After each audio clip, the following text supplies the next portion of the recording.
Hello दोस्तों। Good morning. कैसे हो आप सब लोग? आई होप आप लोग स्वस्थ हो, व्यस्त हो और अपनी पढ़ाई में मस्त हो। सभी को राम राम, राधे राधे, जय श्री कृष्णा, खम्मा गणी। तो आपका मेरे यूट्यूब चैनल एग्जाम सूत्र पर आप सभी लोगों का स्वागत है।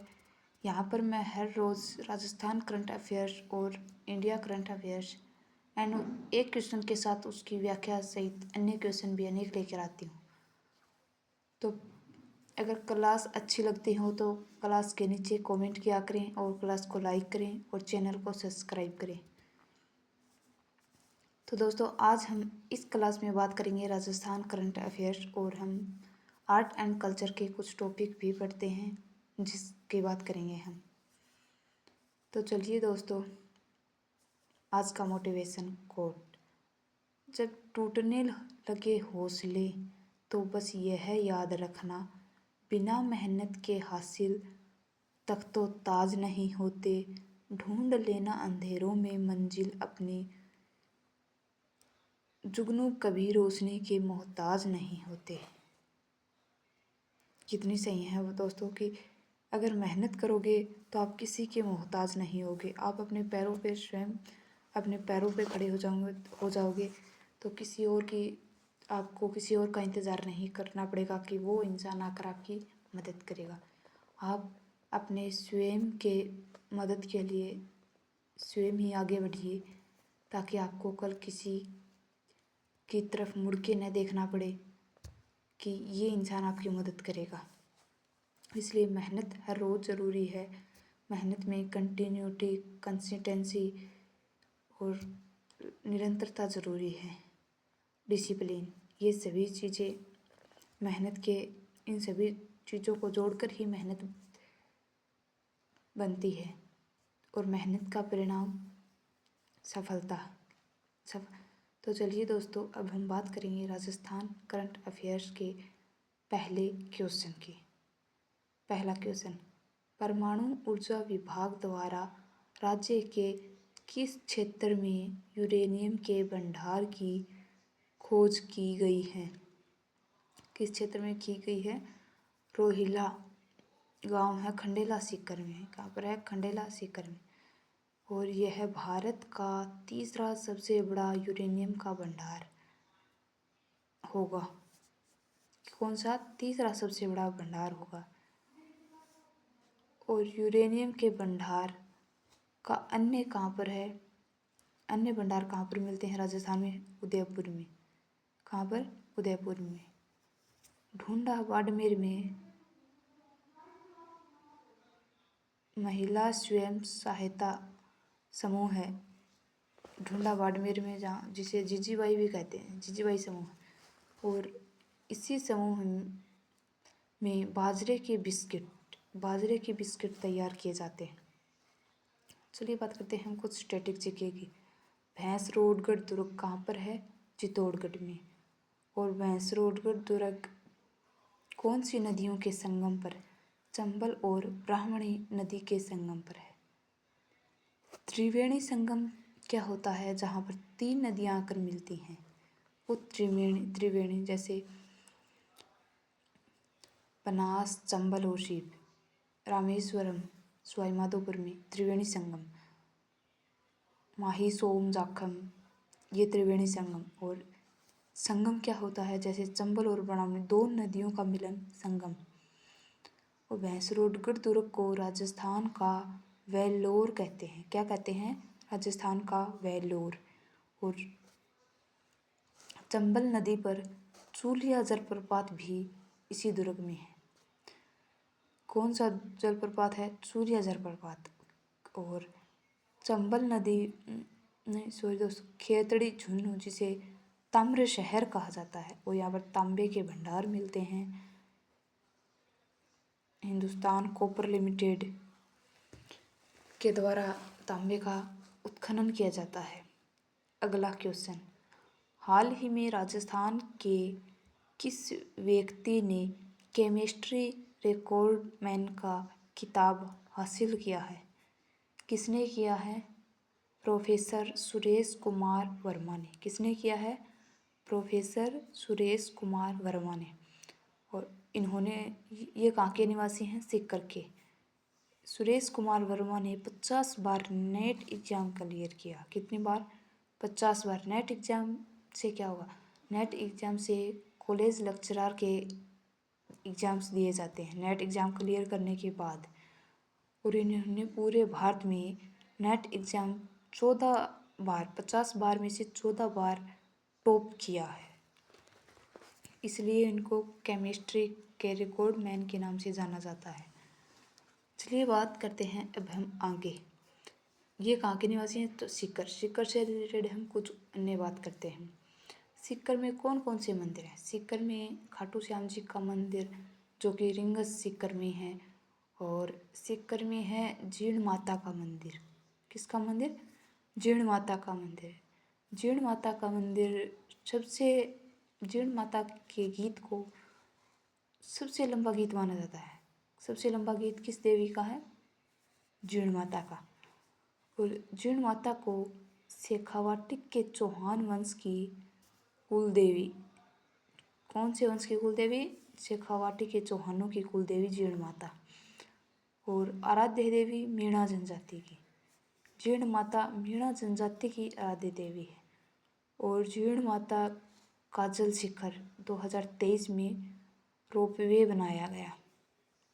और सीकर के जमुना लाल बजाज, इनका संबंध किस गांव से है? काशी का वास। कहाँ से?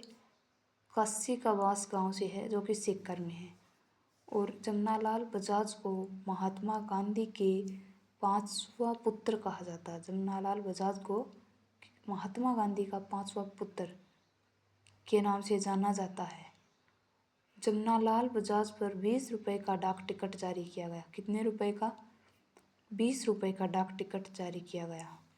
और जमुना लाल बजाज की पत्नी जानकी देवी बजाज को पद्म भूषण मिला, जो कि राजस्थान की पहली महिला को पद्म भूषण मिला। अगला क्वेश्चन, शुष्क बागवानी पर राष्ट्रीय सम्मेलन 2026 का आयोजन कब से कब तक किया गया? कहाँ पर? शुष्क बागवानी पर राष्ट्रीय सम्मेलन 2026 का आयोजन कब से कब तक किया गया? 26 से 28 फरवरी 2026 तक। और शुष्क बागवानी अनुसंधान केंद्र कहाँ पर है? बीकानेर में। और इसकी स्थापना कब की गई? सितंबर 2000। और यह है शुष्क बागवानी अनुसंधान केंद्र ICAR के अधीन आते हैं। किसके अधीन? ICAR के अधीन। ICAR के अधीन आने वाले राजस्थान में कुछ अन्य इंस्टीट्यूट। ऊंट अनुसंधान केंद्र, ये भी ICAR के अधीन आता है। शुष्क बागवानी केंद्र बीकानेर, ये भी ICAR के अधीन आता है। और भेड़ अनुसंधान केंद्र टोंक, ये भी ICAR के अधीन आता है। और राष्ट्रीय बीजीय मसाला अनुसंधान केंद्र जो कि तबीजी अजमेर में है, ये भी ICAR के अधीन आता है। और काजरी जोधपुर में, और सरसों अनुसंधान केंद्र सेवर भरतपुर में, ये सभी ICAR के अधीन आते हैं। अगला क्वेश्चन, अंतर्राष्ट्रीय सीमा पर किस संस्थान द्वारा आधुनिक अंडरग्राउंड बंकर तैयार किए जा रहे हैं? IIT रोपड़ के द्वारा। किसके द्वारा? IIT रोपड़ के द्वारा। अंतर्राष्ट्रीय सीमा की लंबाई कितनी है? 1070 किलोमीटर। कितनी? 1070 किलोमीटर। और ये अंतर्राष्ट्रीय सीमा किस देश के साथ लगती है? पाकिस्तान के साथ। और कहाँ से कहाँ तक लगती है? हिंदुमल कोट गंगानगर से बाखासर बाड़मेर तक लगती है। कहाँ से कहाँ तक? हिंदुमल कोट गंगानगर से बाखासर बाड़मेर तक लगती है। और भूमिगत बंकर जमीन से 20 से 30 फीट नीचे बनाए जाएंगे। कितने? 20 से 30 फीट। दुश्मन देश जब आक्रमण करेगा तो इन बंकर में रहने वाले सैनिकों पर कोई भी असर नहीं होगा और ड्रोन से पता भी नहीं चलेगा कि यहाँ पर कुछ है या नहीं। और इसका निर्माण कौन करेंगे?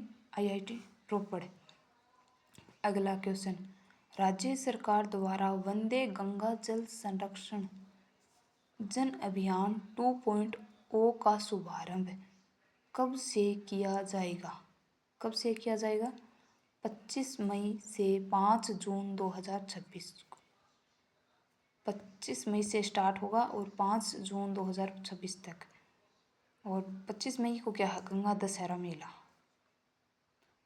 और गंगा जल संरक्षण जन अभियान 1.0 कब स्टार्ट हुआ था? 5 से लेकर 20 जून 2025 तक। कब से? 5 से 20 जून 2025 तक। और इसकी शुरुआत कहाँ से हुई थी? जमुआ रामगढ़ बांध जयपुर से हुई थी और इसकी समाप्ति गढ़सीसर झील जैसलमेर से हुई थी। कहाँ से हुई थी? गढ़सीसर झील जैसलमेर से। तो दोस्तों, राजस्थान करंट अफेयर्स के क्वेश्चन हमने कंप्लीट कर लिए हैं। प्लीज़ क्लास को कंप्लीट देखना और चैनल को सब्सक्राइब करें और वीडियो अच्छी लगी हो तो लाइक करें। और हाँ दोस्तों, अपने दोस्तों के साथ चैनल को शेयर करना मत भूलिए। अगर आपके दोस्त जो कि तैयारी करना चाहते हैं और उनको लग रहा हो कि वो किसी अच्छे से टीचर के पास करंट अफेयर्स पढ़ें, क्योंकि आजकल हर एग्ज़ाम में करंट अफेयर्स भर भर के क्वेश्चन पूछे जाते हैं। तो इसलिए देरी मत कीजिए और चूकिए मत, क्योंकि करंट अफेयर्स कोई एक दिन में पढ़ने वाला सब्जेक्ट नहीं है। ये इसकी हर रोज़ अगर करंट अफेयर्स को 15 मिनट 20 मिनट दे दिए जाएं, हर रोज़ दे दिए जाएं, तो ये आपके लिए बहुत आसान हो जाएगी, वरना बहुत हार्ड हो जाएगी। एक दिन में 2 दिन में एग्ज़ाम से 10 दिन पहले पढ़ पाना आसान नहीं है। तो इसलिए रोज़ अपना 20 मिनट 25 मिनट इस क्लास को वक्त दीजिए, ताकि मैं आपके लिए और भी बेहतर से बेहतर क्लास लेके आ सकूँ और आपको जिससे एग्ज़ाम में डायरेक्ट फ़ायदा मिले। चलिए बात करते हैं अब हम राजस्थान आर्ट एंड कल्चर की। हमने लोक देवता टॉपिक कंप्लीट कर लिया, हमने लोकगीत कंप्लीट कर लिए और अब हम बात करते हैं संत और संप्रदाय की। संत और संप्रदाय के हमने बहुत से संत पढ़ लिए हैं और आज हम बात करेंगे संत रैदास जी की। और हम इस टॉपिक को जितना जल्दी हो सके उतना जल्दी अब कंप्लीट करने की कोशिश करेंगे। तो अब हम बात करते हैं संत रैदास जी की। संत रैदास जी का जन्म काशी उत्तर प्रदेश में हुआ। कहाँ हुआ? काशी उत्तर प्रदेश में। और इनके गुरु का नाम रामानंद और इनकी शिष्या का नाम मीराबाई व आई माता। इनकी 2 शिष्या थी, एक तो मीराबाई व एक आई माता। और ये जाति से चमार थे। क्या थे? इनकी जाति चमार थी। और इनके उपदेश रैदास रिवाणी या रैदास जी पर्ची में संकलित हैं। ऐसे पूछ सकते हैं कि संत रैदास जी के उपदेश किसमें संकलित हैं? रैदास जी रिवाणी या रैदास जी की पर्ची? दोनों ऑप्शन में नहीं आएंगे, एक ही आएगा, इसलिए दोनों को ध्यान में रखें, क्योंकि ऑप्शन में कौन सा भी आ सकता है। अगला आगे, सिखों के 5वें गुरु अर्जुन देव ने गुरु ग्रंथ साहिब का संकलन किया, जिसमें रैदास के उपदेशों को शामिल किया। सिखों के 5वें गुरु कौन थे? अर्जुन देव। इन्होंने गुरु ग्रंथ में रैदास जी के उपदेशों को शामिल किया। संत रैदास की छतरी चित्तौड़गढ़ दुर्ग में मीरा मंदिर के सामने बनी हुई है। कहाँ पर? मीरा मंदिर के सामने बनी हुई है, जिसका निर्माण स्वयं मीराबाई ने करवाया। संत रैदास की जी की छतरी कहाँ पर है? चित्तौड़गढ़ दुर्ग में। और इसका निर्माण किसने करवाया? मीराबाई ने।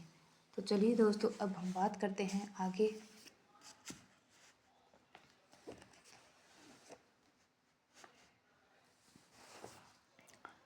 संत सुंदरदास जी की। किसकी? संत सुंदरदास जी की। इनका जन्म गेट्टोलाओ गांव दौसा में हुआ। कहाँ पर? गेट्टोलाओ गांव दौसा में हुआ। और इनके पिता का नाम प्रेमानंद। क्या नाम? प्रेमानंद। और माता का नाम सती। इनके गुरु का नाम दादू दयाल। क्या नाम इनके गुरु का नाम? दादू दयाल। विद्वता के कारण इन्हें राजस्थान का शंकराचार्य या दूसरा शंकराचार्य कहा जाता है। इनको राजस्थान का शंकराचार्य या दूसरा शंकराचार्य कहा जाता है। किसको कहा जाता है? संत सुंदरदास जी को। इन्होंने 42 ग्रंथों की रचना की, जिसमें प्रमुख ग्रंथ ज्ञान समुंदर, ज्ञान सेवैया, वेद विचार, स्वपन प्रबोध, सुंदर सार, सुंदर विलास और सुंदर ग्रंथावली है। हाँ दोस्तों, इनके ग्रंथों में से कोई ना कोई ग्रंथ किसी न किसी एग्जाम में देखने को मिल ही जाते हैं। लगभग हर एग्जाम में आते हैं कि ज्ञान समुद्र के रचयिता कौन है, ज्ञान सवैया के, सुंदर विलास के, सुंदर सार के, सुंदर ग्रंथावली के। तो इनको जरा गौर से देखिए और अच्छे से याद कीजिए। संत सुंदरदास जी एकमात्र दादूपंथी है जिनका मृत्यु के पश्चात दाह संस्कार किया था। मैंने आपको संत दादू दयाल पढ़ाया था, तब बताया था कि दादू दयाल के जो शिष्य होते हैं या उस संप्रदाय को मानने वाले लोगों का दाह संस्कार नहीं होता, पशु पक्षियों के लिए खुला ही छोड़ दिया जाता है उनकी डेड बॉडी को। लेकिन ये एकमात्र दादूपंथी हैं जिनका मृत्यु के पश्चात दाह संस्कार किया था। और संत सुंदरदास जी पर 2 रुपये का डाक टिकट भी जारी हुआ था। कितने रुपए का? 2 रुपये का। अब हम बात करते हैं सगुण भक्ति धारा की। किसकी? हमने निर्गुण भक्ति धारा पढ़ ली और अब हम बात करेंगे सगुण भक्ति धारा की। सगुण भक्ति धारा में पहला है मीराबाई, जो कि राजस्थान की जानी मानी शख्सियत मीराबाई। सेकंड ग्रेड के एग्जाम में भी क्वेश्चन आ चुका है कि मीराबाई के पति का नाम क्या है। इतना सिंपल एंड इतना आसान क्वेश्चन, जो कि अच्छे पढ़ने वाले बच्चे भी इसको गलत करके आए थे। इनके क्या नाम था? इनके पति का नाम भोजराज जी। मीराबाई का जन्म कब हुआ व कहाँ पर हुआ? इनका जन्म 1498 ईस्वी में कुड़की जेतारण ब्यावर में हुआ। कुड़की गांव है जेतारण। जेतारण पहले पाली में था, अब इसको ब्यावर में कर दिया गया नए जिले बनाने के बाद। तो कुड़की जेतारण ब्यावर में हुआ। और इनके पिता का नाम रतन सिंह राठौड़ और इनकी माता का नाम वीर कंवरी। और मीराबाई के दादा का नाम क्या था? राव दूधा। क्या नाम था? राव दूधा। और मीराबाई के बचपन का नाम पेमल। क्या नाम था बचपन का नाम? पेमल नाम था। और इन्हें राजस्थान की राधा कहते हैं। मीराबाई को राजस्थान की राधा कहते हैं। मीराबाई के प्रारंभिक गुरु कौन थे? राजपुरोहित चंपा जी। और धार्मिक गुरु गजाधर गुर्जर गौड़। क्या नाम था? गजाधर गुर्जर गौड़। और इनके आध्यात्मिक गुरु आचार्य परशुराम थे। कौन थे? आचार्य परशुराम थे। संत जीवन में गुरु कौन थे? रैदास जी। मीरा कृष्ण भगवान की भक्त थी और कृष्ण की पूजा पति के रूप में करती थी। किसके रूप में? पति के रूप में करती थी। मीरा अपने दादी जी के साथ कहीं बाहर किसी बारात को देखने गई थी। क्या देखने गई थी? बारात को देखने गई थी। वहाँ पर वो किसी ऊंचे स्थान पर श्री कृष्ण के मंदिर में अपने चबूतरे पर पैर लटकाकर कोई बारात जा रही थी, उसको देख रही थी। उसने अपनी दादी से पूछा, दादी ये क्या है? उसने कहा कि ये इस लड़के की बारात जा रही है और ये शादी करने जा। तब से उन्होंने अपना पति श्री कृष्ण जी को मान लिया कि मुझे ये पति चाहिए, ये मेरे पति। उन्होंने तभी से श्री कृष्ण जी को अपने पति के रूप में स्वीकार कर लिया और पति के रूप में इनकी पूजा किया करती थी। मीरा की भक्ति दास्य माधुर्य भाव कांता भाव की थी। हाँ दोस्तों, ये ऐसे क्वेश्चन एग्जाम्स में मिलते हैं। मीरा की भक्ति दास्य माधुर्य भाव या कांता भाव की थी। मीरा का विवाह 1516 में मेवाड़ के राणा सांगा के बड़े पुत्र भोजराज जी के साथ हुआ। किन के साथ हुआ? भोजराज जी के साथ। और इनके ससुर का नाम राणा सांगा। और इनका विवाह कब हुआ? 1516 में हुआ। कब हुआ? 1516 में। चलिए अब हम बात करते हैं आगे।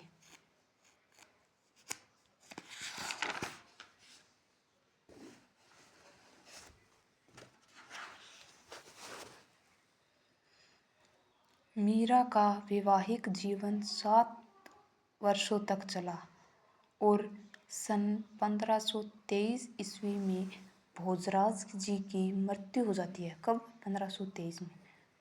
1516 में इनका विवाह और 1523 में भोजराज जी की मृत्यु हो गई, इसलिए इनका जीवन 7 वर्षों तक चला, शादी वैवाहिक जीवन।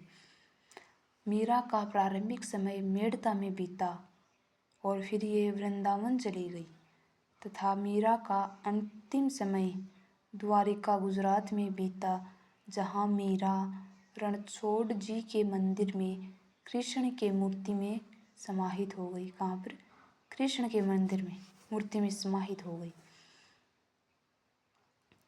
मेवाड़ महाराणा विक्रमादित्य ने मीरा को नुकसान पहुंचाने के लिए जहर का प्याला व विषैला सर्प भेजा।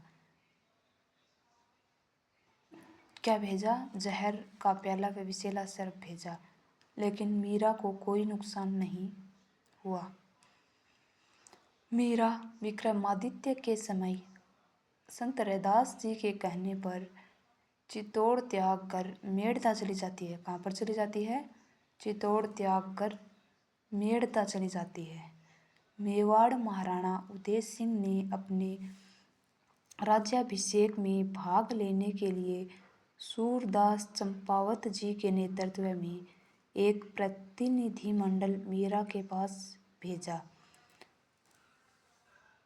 किसके नेतृत्व में? सूरदास चंपावत जी। ये एग्जाम्स के लिए वेरी इंपॉर्टेंट है कि किसके नेतृत्व में भेजा? सूरदास चंपावत जी की। लेकिन मीरा ने राज्याभिषेक में भाग नहीं लिया, क्योंकि वो द्वारिका गुजरात में कृष्ण जी के द्वारिका गुजरात में रणछोड़ जी के मंदिर में कृष्ण की मूर्ति में समाहित हो गई। मीरा की कुछ प्रमुख पदावलियां हैं। मीरा की रचनाएं पदावलियां कहलाई। क्या कहलाई? पदावलियां। और ये मारवाड़ी भाषा में है। कौन सी भाषा में है? मारवाड़ी भाषा में। मीरा की कुछ प्रमुख रचनाएं, जो कि पहली सत्यम भामोरो रूष्णो, नरसी मेहतारी हुंडी, रुक्मणी मंगल, मीरा की गरीबी, गीत गोविंद टिक्का, राग सोरठा और पदावलियाँ। हाँ दोस्तों, ये मीरा की रचनाएं क्या कहलाती हैं? पदावलियाँ। कौन सी भाषा में? मारवाड़ी भाषा में। और इनकी ये रचनाएं ये किसी न किसी एग्जाम में आपको देखने को मिल सकती हैं, इसलिए इनको ध्यानपूर्वक पढ़िए। नरसी जीरो मायरो ग्रंथ की रचना किसने की? मीराबाई के निर्देशन में की, रत्ना खाती ने की। किसने की? रत्ना खाती ने। नरसी मेहतारी हुंडी की रचना तो मीरा की रचनाएं हैं, और नरसी जीरो मायरो रत्ना खाती ने इसकी रचना की। अक्टूबर 1952 में मीरा पर 2 आने का डाक टिकट जारी हुआ। कितने आने का? 2 आने का। कब? अक्टूबर 1952 में। मीराबाई के कुछ प्रमुख मंदिर। पहला मंदिर है चार भुजानाथ मंदिर, जो कि मेड़ता नागौर में है। और दूसरा मंदिर है चित्तौड़ में, मीरा मंदिर चित्तौड़ में, इसका निर्माण राणा सांगा ने करवाया। और तीसरा मंदिर है जगत शिरोमणि मंदिर, आमेर दुर्ग में। कहाँ पर है? आमेर दुर्ग में, जयपुर में। तो दोस्तों, आज के लिए बस इतना ही। इससे आगे हम बात करेंगे कल। और हाँ दोस्तों, बताइएगा कमेंट में कि आपको क्लास कैसी लगी। अगर अच्छी लगी हो तो क्लास को लाइक करें और वीडियो के नीचे कमेंट करें और चैनल को सब्सक्राइब करें और अपने दोस्तों के साथ शेयर करें, क्योंकि अगर आप अपने अलावा भी किसी और का अच्छा सोचोगे तो आपका स्वयं का अच्छा होगा। और दोस्तों, आज हमारी क्लास ख़त्म हुई है, आपकी पढ़ाई नहीं, क्योंकि क्लास कंटिन्यू देखनी बहुत ज़रूरी है। आप सोचिए कि आपकी राह है, आपके माता पिता कैसे आपकी राह देख रहे होंगे। वो कृषि का काम करते करते वो अगर आप उनके पास 5 रुपए मांगते हैं तो वो आपको 10 रुपए देने के लिए तैयार रहते हैं। वो सोचते हैं कि मेरा बेटा मेरी बेटी किसी चीज़ की कमी महसूस ना करे। वो दिन रात मेहनत करते हैं किनके लिए, आपके लिए। तो प्लीज़ दोस्तों, क्लास अच्छे से देखना, क्लास को अच्छे से देखना। और हर रोज़ अगर आप चाहो कि मैं और अन्य सब्जेक्ट भी आपको पढ़ाऊँ तो ज़रूर कमेंट कीजिएगा, मैं वो भी ज़रूर करूँगी, क्योंकि मैंने 12th मैथ से की है और अब मैं एग्ज़ाम्स की तैयारी कर रही हूँ। कॉलेज बीएड भी मैंने मैथ से की है और अब मैं कॉलेज की तैयारी कर रही हूँ, नहीं एग्ज़ाम्स की तैयारी कर रही हूँ। तो मैंने हर सब्जेक्ट पढ़ लिया है और बहुत अच्छे तरीके से पढ़ लिया है। आप जो भी कमेंट करोगे कि मुझे ये सब्जेक्ट कमज़ोर है मेरा, प्लीज़ इसके लिए कुछ करो, तो मैं वो 101% अपना उस क्लास में, उस वीडियो में, उस टॉपिक में अपना 101% दूँगी। और वैसे मैं हर वीडियो में अपना 101% देती हूँ। मैं आप लोगों के लिए पहले करंट अफेयर्स के क्वेश्चन तैयार करती हूँ, फिर उनसे जुड़े कुछ अन्य फैक्ट, जैसे कि सीकर का नाम आ गया तो सीकर से जुड़े अन्य फैक्ट, कौन से मंदिर हैं, कौन सी सभ्यता है, कौन से भंडार हैं, खनिज भंडार हैं, ये सब ऐसे, कौन खिलाड़ी कहाँ का है, ऐसे क्वेश्चन मैं आपके लिए हर रोज़ तैयार करती हूँ और अपने अलग से टाइम निकाल कर उनको लिखती भी हूँ और फिर आपके लिए क्लास बनाती हूँ। तो दोस्तों, क्लास को इग्नोर मत कीजिए, क्योंकि इसमें मेरी बहुत मेहनत लगती है और ये मेहनत मैं सिर्फ आप लोगों के लिए कर रही हूँ कि जैसे मैंने एग्ज़ाम्स क्लियर किया है, वैसे मैं आप लोगों का सहयोग कर सकूँ, अच्छी गाइडेंस दे सकूँ। तो आप भी ये खुशी का पल अपने माता पिता को एहसास कराए कि जॉब लगने के बाद माता पिता को कैसी खुशी होती है, खुद को कैसी खुशी होती है और अपने पड़ोसियों को कैसे जलन होती है। क्योंकि माता पिता ही एक अकेले ऐसे होते हैं कि वो सोचते हैं कि मेरा बेटा मुझसे आगे जाए, मेरी बेटी मुझसे भी 2 कदम आगे निकले। ये अकेले माता पिता ही ऐसे होते हैं जो सोचते हैं। बाकी तो अपने पड़ोसी आपको पता ही होता है कि ऐसा कोई भी नहीं सोचते। जब किसी जॉब में सिलेक्शन हो जाता तो मिठाई देने जाते हैं तो हंस के कहेंगे बहुत अच्छा हुआ, बहुत अच्छा हुआ कि जॉब मिल गई। और घर से बाहर निकलने के बाद कहेंगे कि इन्होंने तो किसी को पैसे खिलाए होंगे, वरना इसको इतना कुछ कहाँ पर आता है कि ये एक जॉब ले ले। तो दोस्तों, ऐसी नेगेटिविटी से बच के रहिए और अपने मेहनत पर विश्वास रखिए, क्योंकि मेहनत एकमात्र सफलता का ज़रिया है। मेहनत एकमात्र सफलता का ज़रिया है। और इसी के साथ राजस्थान करंट अफेयर्स के साथ मैं आपको आर्ट एंड कल्चर भी पढ़ाती हूँ और इससे अलग एक क्लास इंडिया करंट अफेयर्स की भी बनाती हूँ, जिसमें मैं इंडिया के और वर्ल्ड यानी विश्व स्तर के भी क्वेश्चन लेके आती हूँ। तो दोस्तों, क्लास को इग्नोर मत कीजिए, मेरी मेहनत का परिणाम मुझे चैनल को सब्सक्राइब करके दीजिए, ताकि मुझे लगे कि लोगों को मेरी क्लासें अच्छे लग रही हैं। और जिन लोगों ने भी अभी तक मेरा चैनल सब्सक्राइब नहीं किया है वो चैनल को सब्सक्राइब करें, और जिन्होंने भी किया है उनको very very thank you so much. And दोस्तों, महिलाओं का, बच्चों का और बड़े बुजुर्गों का और बेसहारा इंसानों का, जीवों का सम्मान कीजिए और अपनी अच्छी सोच रखिए कि मुझे बहुत करना है, बहुत कुछ बड़ा करना है और बहुत अच्छा करना है। जिससे आपको सफलता मिल सके। तो चलिए दोस्तों, आज की क्लास हम यहीं समाप्त करते हैं। मिलते हैं कल नई जोश, नई ऊर्जा, नए जुनून और नए क्वेश्चनों के साथ। Thank you so much and bye bye.